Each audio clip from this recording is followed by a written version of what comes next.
All right, so you want to dive into how the U.S. Department of Defense is thinking about artificial intelligence.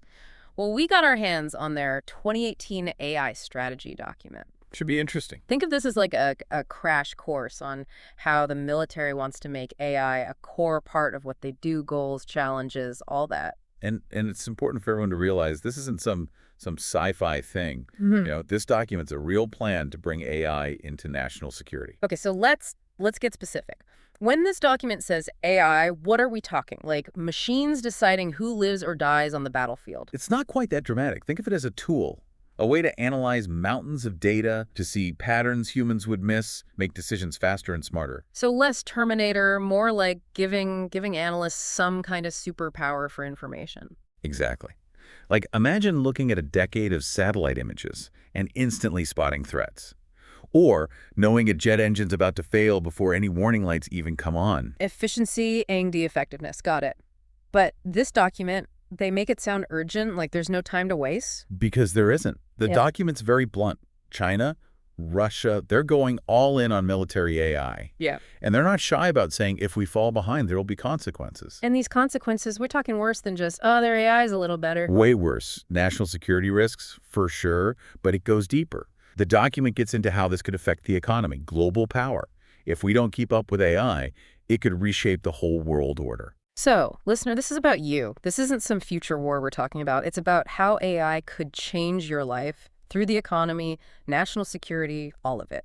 Okay, so the stakes are high. What's the plan? How does the DoD even begin to make AI part of like how they actually DO things? So they've got this 5-part strategy. It covers pretty much everything from, research to like ethics. 5 pillars of AI strategy. I like it. All right, let's break them down. What's the first one? First one's all about speed. They want to develop and deploy AI capabilities for key missions, and they want to do it fast. Like, they don't want AI just sitting in some lab. So no more just theory, right? They want AI tools that work in the real world right now. Exactly. One of the coolest examples they give is something called predictive maintenance. Imagine using AI to look at the data coming off a fighter jet's sensors, and you realize, okay, that engine's going to fail in like 3 weeks.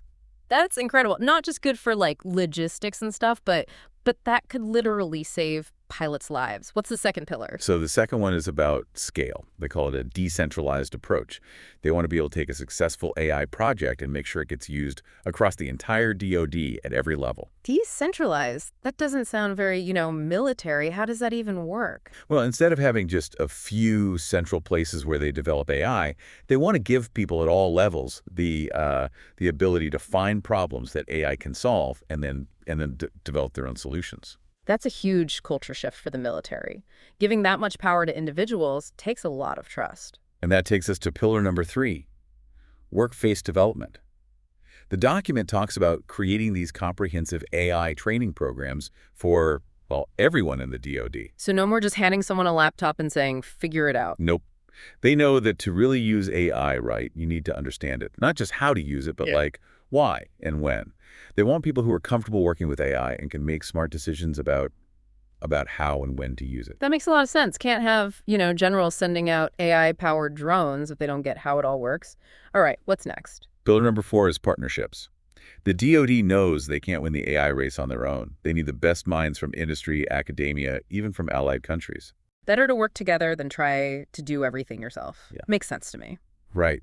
They specifically talk about these open mission initiatives where they team up with like private companies to tackle big AI challenges that affect everyone, stuff like disaster response or even pandemic prediction. So it's not just about the battlefield. They see AI as this tool they can use for anything, really. Absolutely. Yeah. And that leads us to their 5th and final pillar, and it's a big one: ethical considerations and safety. It's good to hear they're thinking about the ethics of all this, especially when it comes to the military. But who's actually running the show? Who's making sure this AI strategy actually happens? That's where the JAIC comes in.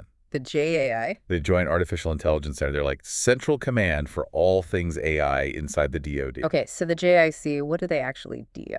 The document gives them 4 main jobs. First one, they're kind of like venture capitalists, right? They look at all the potential AI projects across the entire DoD, and they decide which ones get the green light. So they're picking the winners, the AI projects that get funding and attention. Exactly. They're looking for the projects with the biggest potential payoff, whether it's a massive national mission initiative or something smaller, like a component mission initiative for one specific branch. Their second big job is to bridge the gap. You got these researchers building cool AI stuff, but it's got to work in the real world, not just in a lab. Right, because a brilliant algorithm that only runs on some supercomputer somewhere, that doesn't help a soldier on a mission. Exactly.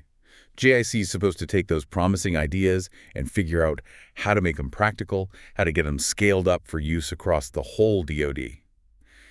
And their third big task is to build the infrastructure AI needs to succeed, across the military. So we're talking data sharing, standardized software, stuff like that. Yep, all of that.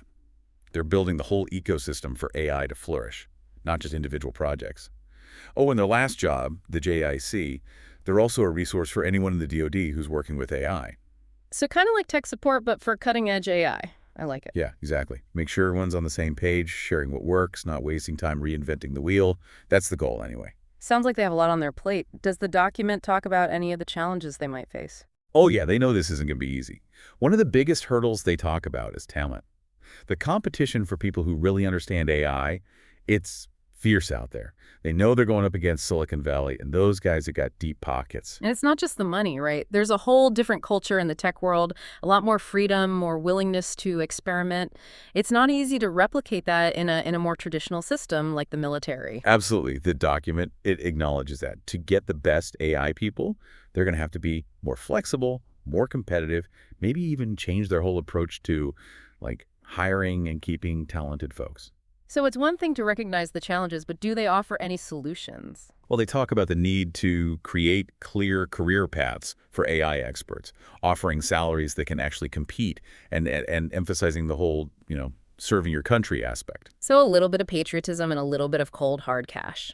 It's about the size of it. Well, this has been fascinating. Listener, we've just taken a deep dive into the DoD's 2018 AI Strategy, a plan to bring artificial intelligence into the heart of the U.S. military. We've seen their goals, their challenges, and how they plan to make it all happen. But remember, this document, it's a snapshot. A lot has changed since 2018. The AI world moves fast, so it makes you wonder, how's the DoD doing now? What new challenges have they faced? That's something to think about. For now, though, thanks for joining us on this deep dive. Until next time.